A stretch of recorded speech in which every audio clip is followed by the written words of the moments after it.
Join us and unwind with a good book. Welcome to Relaxing Reads. Hi, it's Deb in Halifax. Hi, it's Simone in Vancouver. Hey, it's Tanya in Edmonton. So excited. In today's episode, we chat with Marissa, whose pen name is Julia McKay, when it comes to the honeymoon holiday switch. And at the end of the podcast, we do have some exciting news to share with you about Marissa and something she's been waiting on for a while. But before we get into our chat, Deb, why don't you give us a little synopsis about what the honeymoon holiday switch is all about? Sure. Well, our latest read is just in time for the holidays. The Holiday Honeymoon Switch from Julia McKay, or as we know her, Marissa Stapley.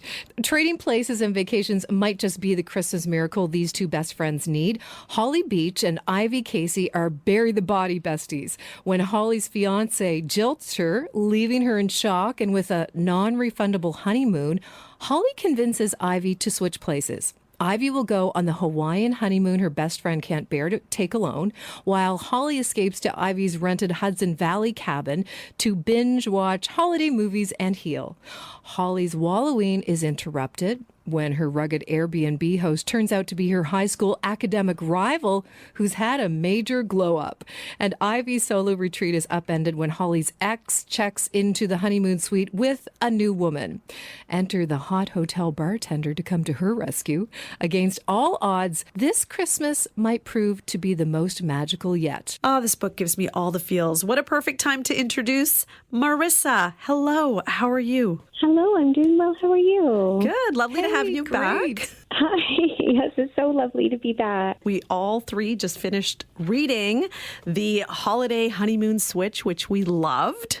Oh, I'm so glad. All right. Well, Julia McKay has written the Holiday Honeymoon Switch, but Julia, we know her as Marissa Stapley, and you have hit it out of the park once again. Thank you. You're so welcome. Besties switching vacations and falling in love. What else could we really want? Oh, gosh. Isn't this so true? I know. And we absolutely love Holly and Ivy's friendship and how supportive they are of each other. It's a beautiful thing. And I think it makes you appreciate those relationships. Many of us are lucky enough to have, the special kind of love that we have for our girlfriends. And is that where it all started, when you had this storyline in mind? Yeah, absolutely. I mean, I'm very, very lucky to have some wonderful, supportive and nurturing female friendships in my life. And I did dedicate the book to my best friend, Sophie, who, has really been there for me. I lost my mom 4 years ago, and that was really challenging. And my mom was truly my best friend. So for her to step into those big shoes, it's just meant a lot. And I think as I was thinking about my next romance novel, I kept thinking about the other kinds of relationships that sustain me. And so I ended up I call it like a romance, but it's also a womance. It's a love story between women. Their relationship is so important, and it's important to the workings of the story. A womance. There was always a bromance. Yeah, but did you coin that? right? I love it. Yes. You should. You need to get some sweatshirts done up, and we can get cozy when we go to our next cabin vacation and wear them. Exactly. Marissa, it's Tanya in Edmonton. Do you think, you mentioned in the book between Holly and Ivy that, they never argue and they just, they agree to disagree. Do you think that's sort of the secret to maintaining those lovely relationships? I mean, I think so. I think there are many secrets, but I think, if you have a best friendship, then you know that it's the person who, they don't have to be perfect. You may not agree with everything they do. And maybe it's like agree to disagree, but also agree not to be judgmental. So you could come to your best friend and say, you know what, I'm just feeling that what you're doing isn't maybe for your highest good, or I'm worried about you.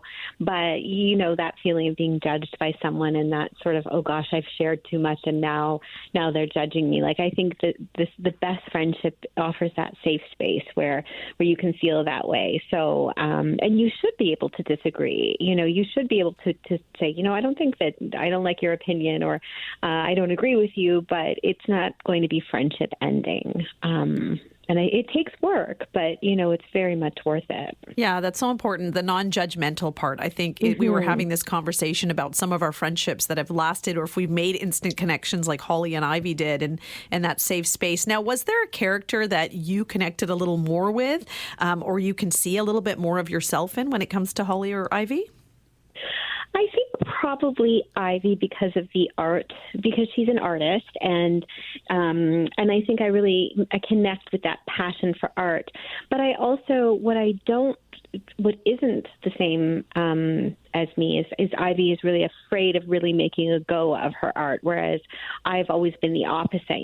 Kind of just gone for it and worked up the nerve to just keep applying myself to my craft and have made a living out of it. But I do know a lot of people who are artists or writers who are afraid the way she is. It's very common, and almost for good reason, because it's very difficult to make a living as any kind of artist. So in some ways, I think I understand her fear, but I've always been, maybe some might say, foolishly brave, but it's worked out for me in the end. So yeah, I noticed that you wrote about Ivy saying, because she was challenged by Oliver saying, well, why isn't your art enough? And Ivy kept saying, well, it's like, no, I live in New York City. I need a job. This is okay. The job I have is stable. And then I can just go on my little art honeymoons to give me that the thing that I need, And I really loved that towards the end that she, did some really magical things. Right? Yeah, that was so special with Ollie. And we also talked a little bit about which vacation we would have chosen. And it was like, even which male character we would have chosen in the film. And we all said Hawaii would be great, but we really loved the whole aspect of Christmas, where there's a cabin and there's snowfall at the perfect moments. And you have this community and people like George and Mrs. Claus and the community checking in on each other. Is there a location that you would kind of choose over the other, or a place that you'd want to spend the holidays at? Well, it's funny, right? Because I'd love to go to Hawaii and spend the holidays there, but also I don't know if I could do it. I'm going away for Christmas this year with my family, but we're going to the French Alps. Like, it's going to be snowy. I think as Canadians, there probably is something in us where it's not really Christmas if it's not snowy. So we can't fully, bring ourselves to choose Hawaii. So I think I'm with you. I love the snowy cabin. I love just beautiful, snowy, peaceful winter settings at this time of year. And it always gets me in the holiday spirit. Yeah, I love it. And we all really loved Aiden. Yes. Yeah. Something about this mountain do. man who can help us light fires. Right. With his electric pickup truck. He's great. Eco Superman. Yes, Oh he's great. my gosh. Yeah. You know what there's truly a sense of comfort when you I think for those who aren't into rom-coms, they're like, oh my gosh, that Hallmark movie or that book, it's how it's going to end. But when you provide readers with these types of stories, it's like the feel-good magic is so really important to us. And I think that, some health experts would say that, it is a really good thing for you. Is that why you keep offering them to us? Yeah, I think about it all the time because, I do other writing as Marissa Stapley, and it's quite different. And I'm always coming up with holiday romance ideas. And even though I'm, technically too busy, I really don't want to give them up. And I think it is because, exactly as you say, you're always heading towards that guaranteed happy ending. And I think, there are good Hallmark movies and holiday movies, and there are ones that are just okay. And I'm hoping I'm creating, more prestige, higher level ones. And I love being able to promise that happy ending and have an agreement with my reader that we're going to, explore some interesting topics and think about life, but feel good at the end. And I think there seems to be never a, moment where we're not saying we need that now more than ever. But I think we do need that now more than ever. So I'm really delighted to be able to make people happy every holiday season. You need that warm, we are too. Yeah, the warm, fuzzy feeling. But, the hot, steamy scenes are welcome as well. I I agree. Although my father-in-law is like one of my number one romance fans. So I was like, okay, I knew they were necessary, but I just kind of like tried to put it out of my mind. If he didn't say anything, he said the book was great. So. You're like, skip a few of the pages. Yeah. I'll mark the pages Marissa, that you should read. Marissa, I have to ask you, like, you did such an incredible job of like really making us feel like we were, in that little town, and especially George's house. I was just like, I could actually smell it in there. It was absolutely amazing. And with Hawaii, is there really a thing where Santa and Mrs. Claus comes in on a boat, Dolphins drawn by dolphins? Like, Yeah, really? that's a real thing. I know. wow. Yeah, real. I mean, dolphins are so trainable too, right? And it's just like, yeah, that's just what they do. And I know. And you know what? I haven't been to Hawaii at the holidays. So a lot of that, actually, one of my editors spends quite a bit of time in Hawaii. So she helped me make sure that I wasn't sort of being inaccurate, and I think it really probably would be quite a wonderful place to spend the holidays if we could let go of our addiction to the snowy Canadian setting, because that really does happen. I didn't make that up. Well, why don't we next Christmas get a bunch of Canadian girls who've read your book, and we'll all meet and have Christmas in Hawaii? Yeah, okay. We won't cook for anybody. sign me up. And we won't shop. Yeah. Do Canada and the French Alps this year. Next year, it's Hawaii. Yeah. Yes, I'm in. Okay. Now, we were talking about, obviously, Aiden and Oliver, and we like that Aiden was hot and functional, a little bit like helping her with things she couldn't figure out. Yeah. Both characters obviously were great. Now, in terms of like, when you read these holiday rom-coms, you picture them on the big screen, and you kind of compared both Ivy and Holly would be kind of similar to Rachel Bilson, and then Aiden's a little bit more like Henry Cavill, and was it Ryan Gosling for Oliver? Yeah. So Yeah. who would be the other female lead? Because I was picking around. I was like, would it be Leighton Meester? Would it be Rachel McAdams? Like, who is in this film that we're watching? Oh, yeah, maybe Rachel McAdams.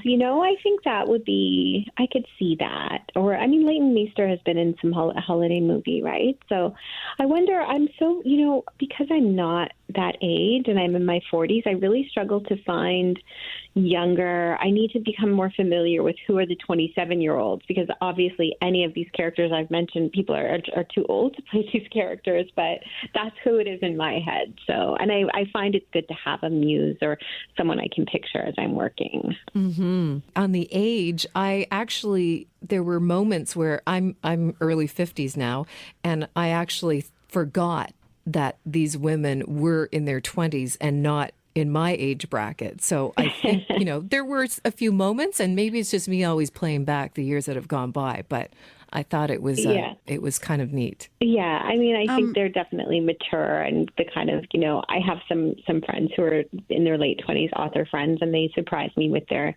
maturity and wisdom, and so I think these characters do too, but they certainly do come from the mind of myself, and I am a little more mature myself. So, and you've got some great supporting characters as well. I mean, we all love George and Mrs. Claus, who is her own character. Yes. I loved Larry, and she said something in the book where she said, you only get one life and no one knows how long it's going to be. You are in charge. Is that sort of a theme that you like to work with to, kind of let your readers know you are in charge of your own life, and you can make decisions to put you into different situations? I really do, because, I think romance novels have certainly had a bit of a transformation, let's say, over the past 10 decades, where, it's not necessarily novel or unique to see these, characters who are having, agency, and the relationships are more, feminist. And so I think that's great, but it's so important to me. Like, I really, because the thing about a romance novel is you can still somehow take a character's agency away when they end up in a relationship relationship, or maybe they have to change their life or relocate or something like that happens. And I think for me, I want my characters to be questing for love. I want them to find it, but I want them to find themselves. And I want them to always know, they are the captains of their own ships, because I don't think you can have a healthy romantic relationship or even, a sustainable friendship if you're not secure in that, that you're your own person. I mean, ultimately, we're alone with ourselves all the time, and regardless of how many supporting relationships we have. And it's important to like ourselves and to make good choices for ourselves. That's so important. Yeah. Now, we've read one of your holiday books, I feel like the last 4 years. Every year, last year was 3 holidays and a wedding, and with Uzma. Yeah. And so we have on the list the Lightning Bottles as well, to give that a read. What else is next for you, Marissa? Like, what else are you working on right now? So I'm working on a holiday romance for next year. Yes, and okay, perfect. We've got, it's really, I'm so excited, but I don't think I can say anything about it yet. I'm actually working on some TV development for a few of my projects, and there are, I feel like all this stuff is, I can't say right now, but soon. There's some very exciting announcements coming within the next few weeks as well. And I'm thinking that I've started sort of outlining a sequel to the novel before The Lightning Bottles, which was Lucky. So that is what I'm going to be. Yeah, I'm kind of talking about that now. So yeah, that's my plan. I'm very excited. Oh, this is very exciting for us, the readers, something to look forward to in the new year. Well, yes, and I'm sure when you've spoken to me before, I'm always teasing the TV announcement, and it actually is literally happening next week. Like, the announcement will come out, so watch for that. I'm sure you'll see it, and it is actually going ahead, and it's very exciting. But it's just inches away. They just need to get through Thanksgiving, and then we'll definitely tag that in. Yeah. Yeah, it's exciting. It's so exciting. Yeah, it's happening. So yeah, it's really exciting. So So I'm happy to talk about that in the future. Okay, this is Simone jumping in to tell you the news, because when we were on the call with Marissa, she couldn't tell us, but soon after it was announced that her novel Lucky, Apple TV is creating a new limited series, and it is going to star SAG and Golden Globe Award winner Anya Taylor-Joy. It is also going to be executive produced by Reese Witherspoon, because Lucky was one of Reese's book club picks. How amazing.